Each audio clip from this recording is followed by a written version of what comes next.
introduce yourself. Hello everyone, welcome. This is a special seminar because this week Dr. Anne Imig, originally from Munich, or from Germany, her PhD was in the Technical University of Munich. Now she's working in Surstech, it's a university in the south of China, in the research group of Yang Zheng. And she's working in modeling antibiotic fate in a column experiment, and she's working with me because she is extending a model me and Xavi performed some years ago. Indeed, it was the starting point was the experiment of Manuela Barbieri, long time ago. And she's here this week, so today she will share with us a little bit of her research. Thank you. So, yeah, thanks for coming and having me here. I'm really happy about this opportunity to learn about geochemical modeling. And so I will start to talk a little bit about what I did in my PhD, because I was like flow and transport modeling, and now I'm like extending this knowledge to like geochemical modeling, and might be like a nice introduction to what I did in the past, and then what I'm trying to do here. So I'm going to present you a little bit like, let's say, the evolution of my research so far. Yes. So first, I wanted to have an introduction slide saying that the contamination of groundwater is a problem these days, because we are taking a lot of our drinking water from groundwater, and there's a lot of contamination coming from anthropogenic impacts like agriculture or livestock farming, and these lead to especially now we're looking at organic contaminants like herbicides or pesticides, or also now antibiotics. How they behave in the soil and in the groundwater.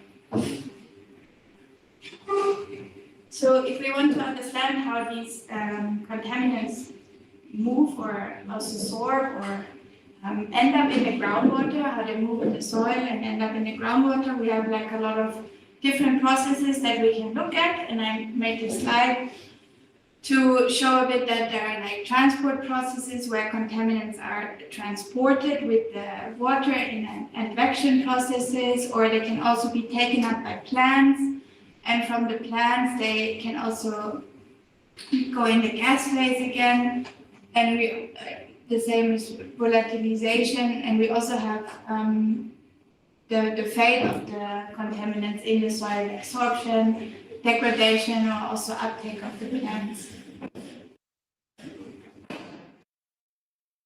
And the main aim of this work was to put it in the perspective on how we can use this knowledge on improving managed aquifer recharge schemes, where we infiltrate water into our aquifers to increase the quantity or the quality of our groundwater for use in the future, for drinking water or irrigation water.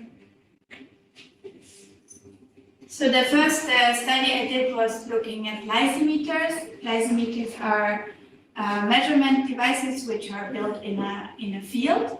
So here I wanted to highlight that it's kind of like in a basement. So you have the top of the lysimeter, the measurement device is on top of on the ground surface, and then we can walk into like a basement which is like 2 meters deep and see what is coming out of the lysimeter, and so you can investigate what is happening in the specific soil core, and you can control the conditions, have some controlled conditions. And these 2 lysimeters were installed at a site in the south of Germany, near Munich, and the soil cores were taken from 2 different fields, which were used for maize cultivation. And in the measurements that we had at this site was precipitation, so we knew how much water was being recharged to the small lysimeter, to the small soil core, and how much was flowing out, because we could collect it in the basement. And in the precipitation and in the drainage, we also measured stable water isotopes as a conservative tracer. So we can model, we can use a tracer to define transient times in these two different soil cores. And also on these lysimeters, 4 herbicides were applied to see how, to investigate how these herbicides move or stick in the soil, or how much of them can be recovered in the drainage. So we had these this data available.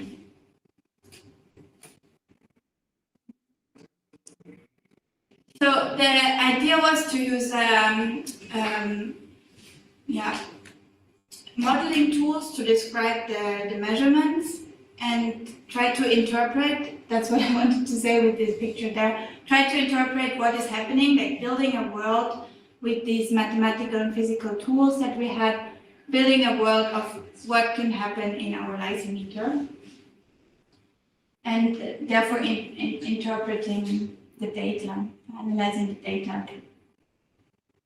So the first step was to use an analytical solution, like a very simple, or not simple, but like a really not a transient model, but a steady state model to interpret the stable water isotopes in the unsaturated zone. And in the past, my colleagues had used this model to interpret the stable water isotopes, to derive the breakthrough, to interpret the transient time in the lysimeter, and derive some soil properties like dispersion. And they found that the solution was not really well describing the situation in our lysimeter, so we were wondering if we can extend this analytical solution for the stable water isotope transport and find a better fit for our model.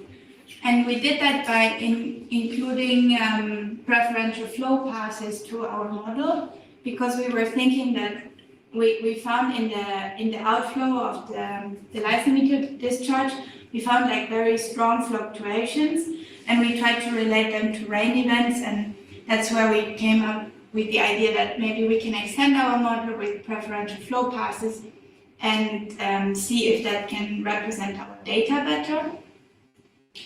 And in order to verify this extended land parameter model, which we developed, we used an already existing transient flow model, Hydrus 1D, to compare our solution and the already proven solution in the, or let's say, verified solution in the literature. So the results were, I want to show you here for the lysimeter 1. We have the time on the x-axis, and on the y-axis the stable water isotopes. And here on top is the land parameter model, the initial model that my colleagues have used, and then the model that we have developed, and the verification with the Hydrus model. And if we look at the lysimeter 1 results, and for the sandy gravel, it actually looks like our land parameter model can represent these short-term fluctuations that we see in the stable water isotopes. It can represent that with the preferential flow extension. And also our Hydrus model is actually quite, can also quite well describe the trend of our stable water isotopes. And then if we look, when we looked at lysimeter 2, we found that the analytical solution, the land parameter model and the improved land parameter model were also like describing the trend. But then when we looked at our Hydrus model, where we considered only preferential flow, the results were not, we were not so happy with the results anymore. So they are underestimating the stable water isotopes quite significantly. So we wondered, okay, what are we missing in our model? Okay, we verified our land parameter, like the improved solution, that it can represent these fluctuations, but the numerical solution wasn't what we were expecting. So what we thought is probably that there's like an immobile zone in this silty soil where the stable water isotopes are stored and then immobilized in times when there's the changes in the water content. And we tried to implement that in a model. In the Hydros model, we worked together with another PhD student from the developers of this model to implement that. And yeah, we found that the blue one you can see now is the dual porosity model, where we think that there's an immobile phase. And for lysimeter 1, we can see that the trend description for both is quite similar. And for lysimeter 2, we get like stronger the stronger peaks in the flow, but I wasn't super happy with the results yet. And we also considered evapotranspiration effects, but that's basically I didn't show that today because of the time. But we couldn't find a better fit with our for the modeling of the lysimeter 2. Yeah, and the aim was to use these calibrated models for the flow models to describe the transport of our herbicides. And first thing I wanted to show you is this slide where you can see the recovery rate of the herbicide, so how much herbicides we put on top and how much actually came out.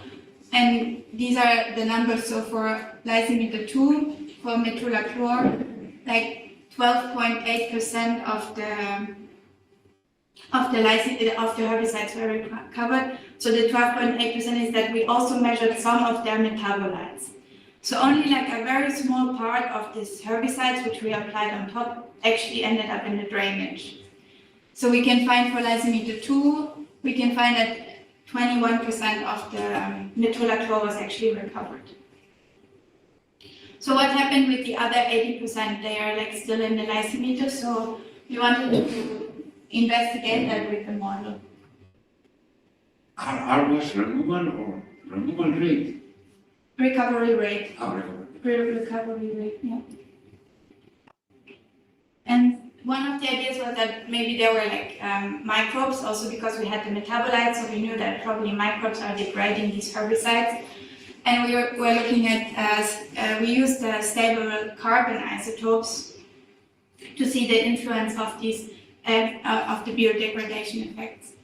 And so this is the concentration in the beginning of the experiment in 2015, and then we could only, for lysimeter 1, we could only measure it like 3 weeks later. And for lysimeter 2, we were able to measure it twice, so one 3 weeks later and one 8 months later. And we see that the isotopes ratio are like going towards less negative values, meaning that the lighter isotopes were probably taken up, lighter carbon isotopes were probably degraded by, or were used for the metabolism of the microbes, because they prefer to eat lighter isotopes than the heavier isotopes. And so we knew, okay, this is like an indication that we have some degradation, and the other part we were thinking about was to model sorption. So we considered the process degradation and sorption in the lysimeter, and that is the results of the model that we came up with in Hydros 1D. So we have the 4 herbicides over the time and their concentration, and the red mark is when the herbicide was applied. And what the model was able to represent quite well was when we had an application event, usually we had a peak of concentration in the outflow because we had this preferential flow path influencing our the behavior of the recovery of the herbicides, but oftentimes the peak, like even if we applied the measured, here's maybe a good example. So the measured one, the peaks were quite much higher than the modeled one. So also here, the model was not very able to represent, it could represent a trend of what we were expecting, but it could not really predict the concentrations well. Okay, so when we, as a conclusion of this modeling work was that it's, we think it's very important to include different processes in a model and look at how these different processes affect the prediction concentration. And we think that, especially like for the case of Hydrus 1D, there were some shortcomings in how you can represent dual porosity or dual permeability. And we also had very limited measurements within the lysimeter. So we were hoping that actually if we had more measurements inside the lysimeter, maybe we could calibrate our models better. But yeah, so as a conclusion, we still need a lot of work we still need to develop the models for herbicide transport, or especially with Hydrus 1D, or we need to look really into more what is going on a chemical level, maybe to describe the processes better. So that's what I'm hoping to do now. So the current work here is to look at the transformation of sulfonamide antibiotics on a degradation level, stoichiometric level. Okay, so the work I'm doing here is from using the measurements from a colleague, which used riverbed sediment from 4 different sites near a river near Beijing.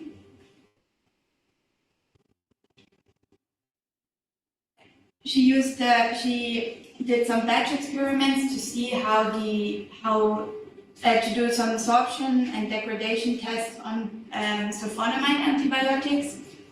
And I can show you this slide from her. So we see that actually absorption played a lesser role and mineralization played a lesser role in her experiments. And she compared also oxic and anoxic conditions.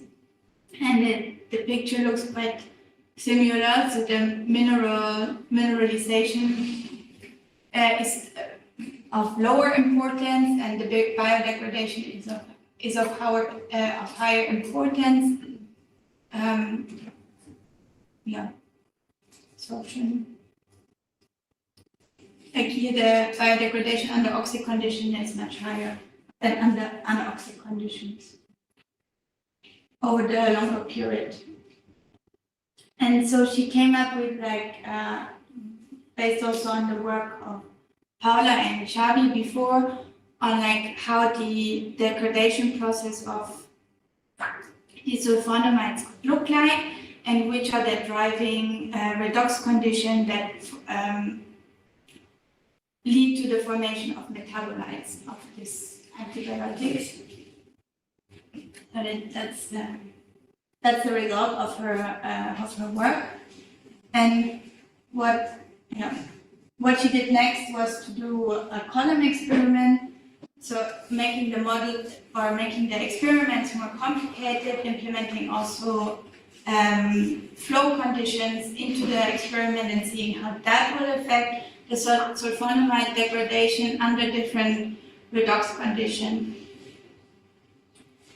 Yeah, and what I'm trying to do now is to use this data from the batch experiment and from the column experiment and building a model to derive quantitatively derive the kinetics and look at the degradation paths that she found, if we can represent them with a model. Yeah, that's why I'm here. So I started to interpret the conservative tracer data that's used in the column experiment to see if I can come up with a flow model. And what is also interesting here, what I wanted to show, is that in the beginning of the column experiment, she did an experiment a tritium trace experiment and also in the end of the experiment. And the breakthrough curves had very much changed. So we can probably not assume that the conditions stay the same within the experiment. Yeah. And yeah, this is the model setup. So she investigated 4 different columns. In one column, she added only tap water. In the other column, she added tap water and antibiotics. And then she added also more carbon or nitrogen substrate for the microorganisms. So we can investigate also with this column model how the different reducing conditions, like more substrate, are changing the results. Yeah. And so far, we came up with the following reaction scheme that should be implemented in order to describe these column experiments. So we have organic carbon, which is oxidized, and these under oxy conditions, we are creating the metabolites, and also under nitrogen reducing conditions, we are creating the metabolites and trying to implement that in a modeling scheme to derive the kinetics and to fit the concentrations that we measured with the model one. So that's the end of my presentation. Thank you very much.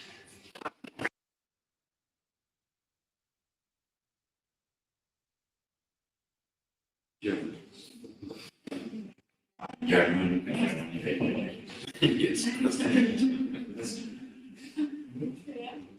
I'm happy about any suggestions and ideas on how to interpret the data. And we talk a bit about the iron, but at the end, I understood, maybe I was wrong, and that there was no iron involved. Maybe it was I was wrong, but why did you put the iron reducing conditions? Do you expect that? I expect them to be in the model because we observed them in the column experiment, and so far I added them to the model because then I can also model the iron reducing or the iron reduction. No, I just thought there was no iron. Okay, sorry. No, there was, okay. My mistake. But the iron so far, I need to check that better. If there's an iron that will, any reaction that will create these metabolites, but so far we didn't think that was happening. Yeah.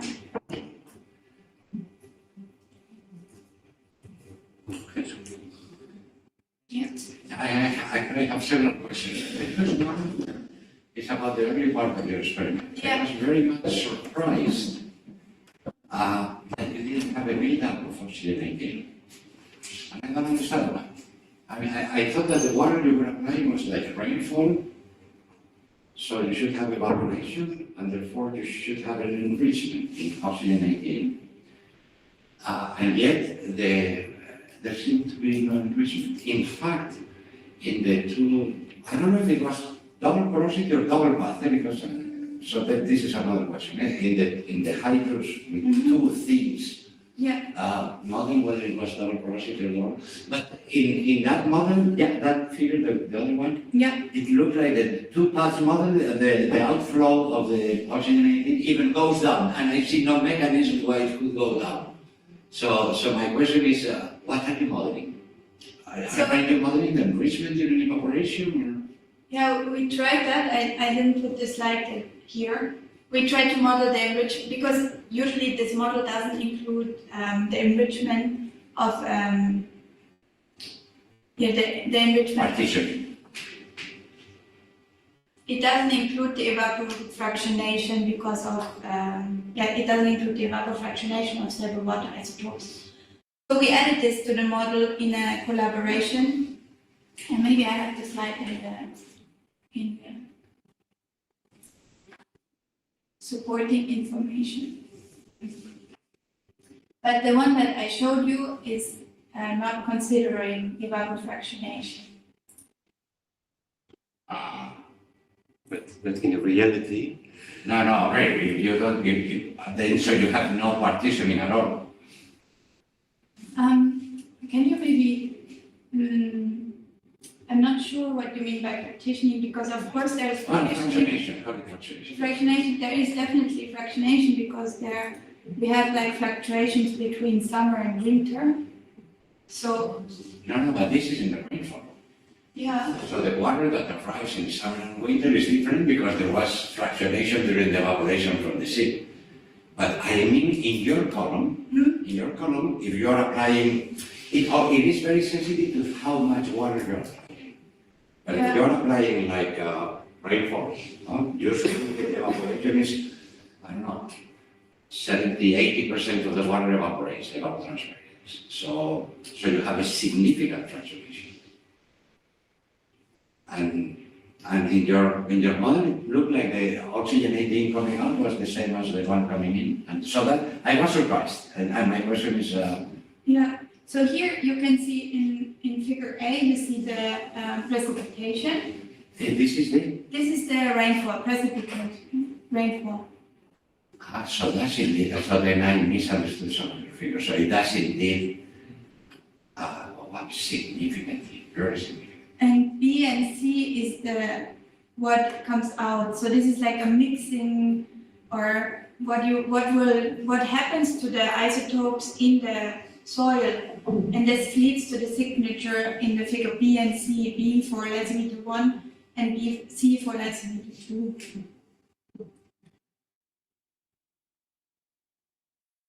Okay, but then the question is, okay, so you are modeling fractionation and you are having fractionation, a significant one from what I see in this figure. I had misunderstood. Yeah. I thought that one of your figures was the inflow. So Okay. you were not showing the they inflow were before. both the outflow, and the one that I showed you on the slides does not consider evapofractionation. This one does not consider evapofractionation in the model, but I have built a model which can consider evapofractionation. But then I'm just confused. The question is, what fraction of the rainfall comes out? This is the question we're trying to solve with the model. But I mean, the experiment. I'm not sure if I can answer the question. I'm really very well. Oh, yeah, significantly didn't measure that. So we have in figure A. This is the signature of the isotope. Now I was talking about volumes of water. How much? So the rainfall, I don't know, Yeah. 600 millimeters per year, how much does it come out of here, this decimeter? There it is. So it's about, so you have very little evaporation, you see. But still I would expect some fractionation. But Germany says, okay, Yeah. your evaporation is this, Germany is so wet, cold. We have, it's also accumulated over 3 years. So it's not only 1 year.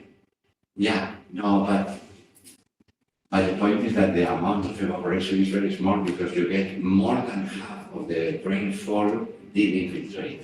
Yeah. In Spain, it's less than 16%. Yeah. 16% is the Spanish average. Okay. It's very low. So, yeah, my question. Now the question is why, if you are not considering fractionation, why in the was it two double porosity or double path model? Yeah, this is a question of definition. So what do you consider a dual path model? Is it when the two phases can interact or not? When you have two columns of water going down at different rates, which of course they can interact. They can interact or not? They can interact. And No, the double porosity model, water only flows in one of them, and then there is an immobile porosity that interacts with this. This is double porosity. That's what I also call dual or double porosity. But dual permeability, I would call a model that has 3 phases, so 2 which are draining and 1 which can only exchange. to the draining phases. Okay, yeah, these are two. To me, the two of them are dual permeability. Okay, yeah. So, But still, if you are not considering fractionation, the average oxygenated coming out should be the same as coming in, or the same as any model. It would be independent of the model. yes, And yet, in your model, it looked like it was smaller. In and your graphs, I mean. because I may be looking at the average, which I haven't done, but still there are like processes happening. For example, what we consider the immobile phase. So maybe in like wetter periods, let them be in the summer or in the winter, they are stored in the immobile phase and then they are remobilized. So you have a mixing, and that's why the signal is changed. So you can change to like heavier or lighter. No, absolutely. The signature will be different, but the average, no. If you have no removal, on the average, everything that comes in comes out. Maybe the removal can be the immobile phase, because you will not always, maybe if you look at it on a like very, very, very long time scale, maybe then there can be an average, but I think there can be a removal or like a storage in the immobile phase, which might change this average.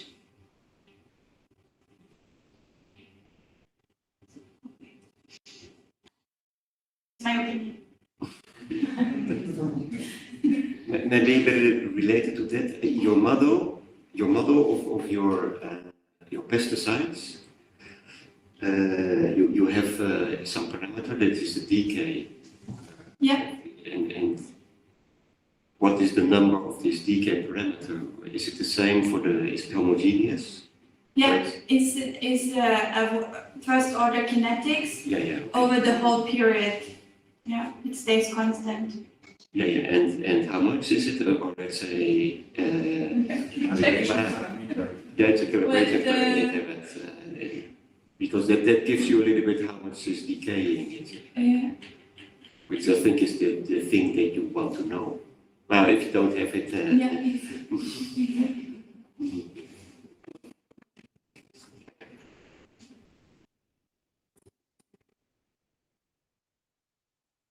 That's at the moment, 10 days. yeah, Up to 0.1. To 40 days for Okay, 0.1, so it's 10 days, several days. Okay, no, yeah, you have a slower degradation in lysimeter 2. Lysimeter 2 was the fine material. Slower, right, I'm surprised. Yeah. It was also surprising for me because the residence time is longer. But this goes really into now very specific details that is interesting to me. What is the omega? Maybe we can discuss that. What is the omega S? This is the exchange between the mobile and the immobile phase. Oh.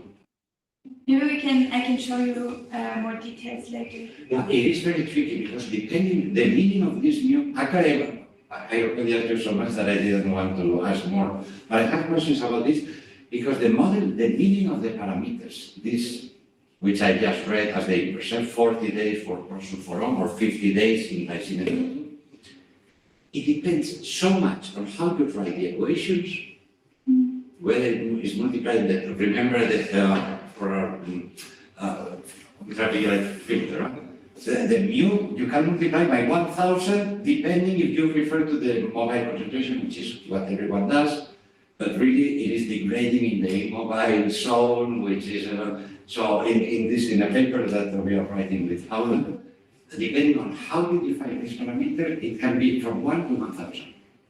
So that's why it is a very, how to say, traidor. How do you say traidor in Spanish? In English, really, traitor. It's a traitor.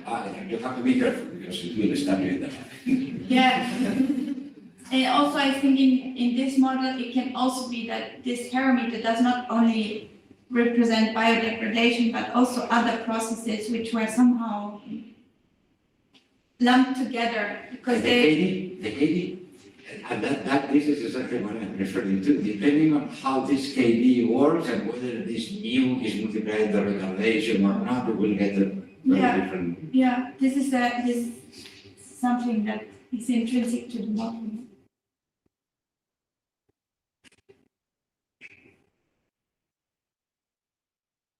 Okay, some other comments, questions?